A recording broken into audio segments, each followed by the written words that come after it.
Hello guys, पिछली class में हमने बैटल ऑफ बक्सर के बारे में जाना। आज की क्लास में हम एंग्लो मैसूर वॉर के बारे में जानेंगे। तो सबसे पहले जानते हैं कि मैसूर में क्या कंडीशन थी जिसकी वजह से एंग्लो मैसूर वॉर हुई। तो चलिए स्टार्ट करते हैं।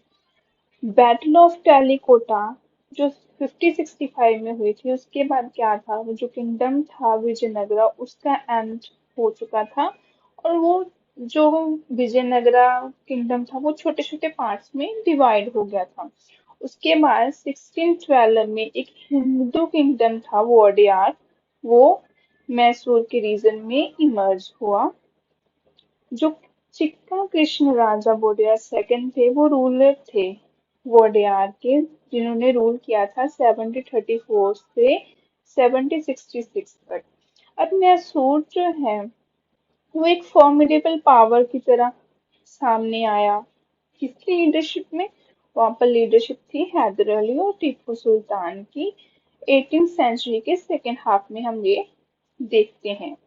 अब जो इंग्लिश थे, जो ईस्ट इंडिया कंपनी थी, उन्हें क्या महसूस होने लगा कि उनके जो पॉलिटिकल एंड कमर्शियल इंटरेस्ट हैं वो थ्रेटन हो रहे हैं ड्यू टू मैसूर की प्रॉक्सिमिटी के।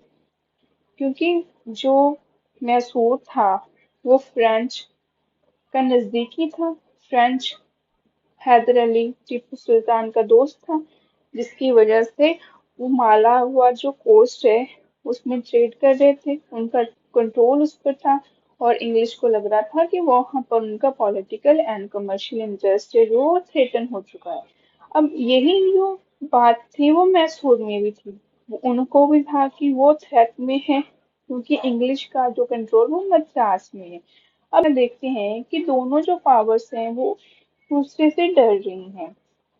उसके बाद क्या होता है कि 18th सेंचुरी की स्टार्टिंग में जो दो भाई होते हैं, एक का नाम है हंस राजा और दूसरे का नाम देव राजा। ये नंद राजा और देव राजा जो है वो वोडेयार के जो है मंत्री कह लीजिए वो हैं। एक तो सर्वाधिकारी है और दूसरा दिलरुई है। जो चिक्का कृष्णा वोडेयार है, उन्हें अपनी एडमिनिस्ट्रेशन में कोई इंटरेस्ट नहीं था, जिसकी वजह से पूरा एडमिनिस्ट्रेशन है जो ये दोनों भाई संभाल रहे थे।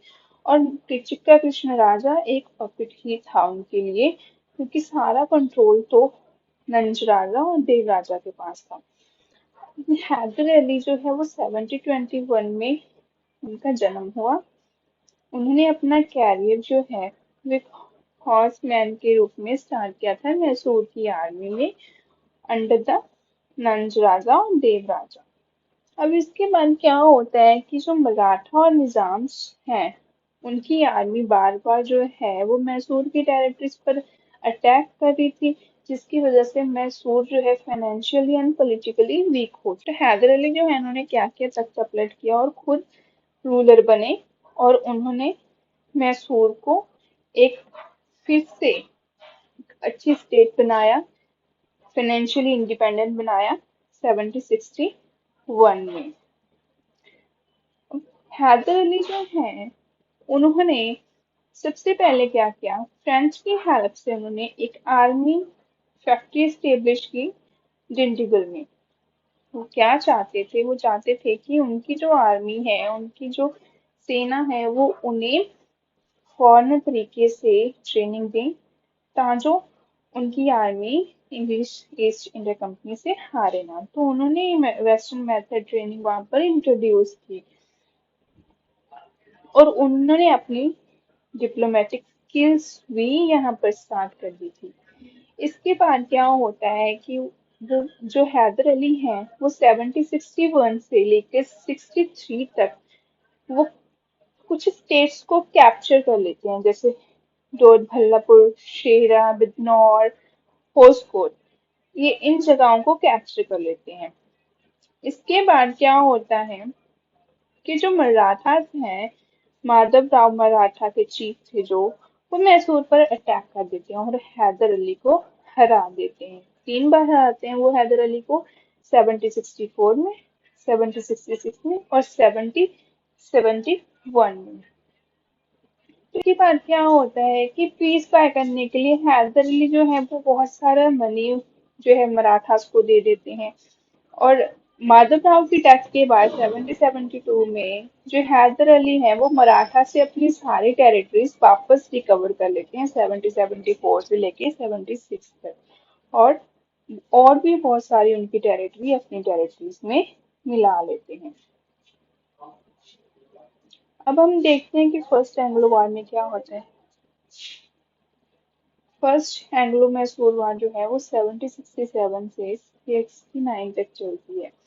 अब बंगाल को सक्सेस करने के बाद ब्रिटिशर्स को क्या था कि वो अपनी मिलिट्री की स्ट्रेंथ, उन्हें लग रहा था कि वो बढ़ चुकी है, तो वो निजाम जो है हैदराबाद के उनके साथ ट्रीटी करते हैं 1766 में। वो कहते हैं कि वो नॉर्दर्न सरकार जो है वो उन्हें रेंट पर दे दें, जिसकी वजह से वो अपना ट्रेड कर पाए और वो निजाम को जो है प्रोटेक्ट करेंगे हैदर अली से।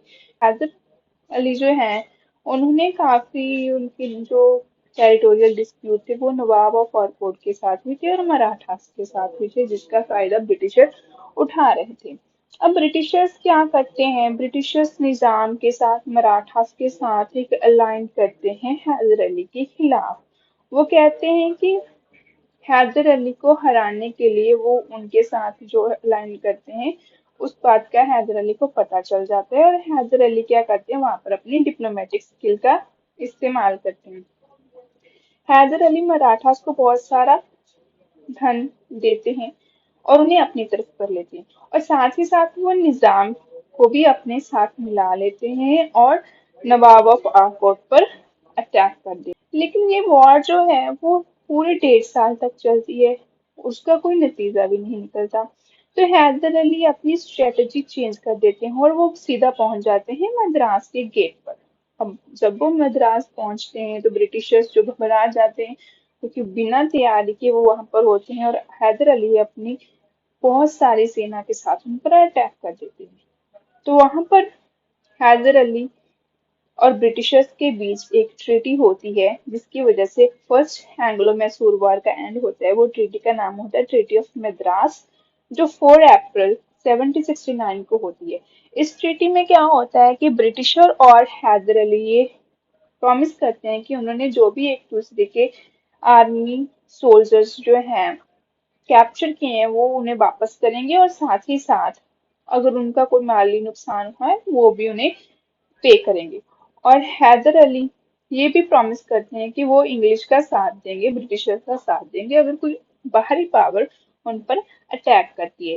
तो जहां पर हम क्या देखते हैं गाइस कि ऐसे ट्रीटी ऑफ मद्रास के साथ जो है एंग्लो मैसूर वॉर फर्स्ट का एंड हो जाता है, और इस वॉर में जो है हैदर अली की जीत होती है और ब्रिटिशर्स हार जाते हैं।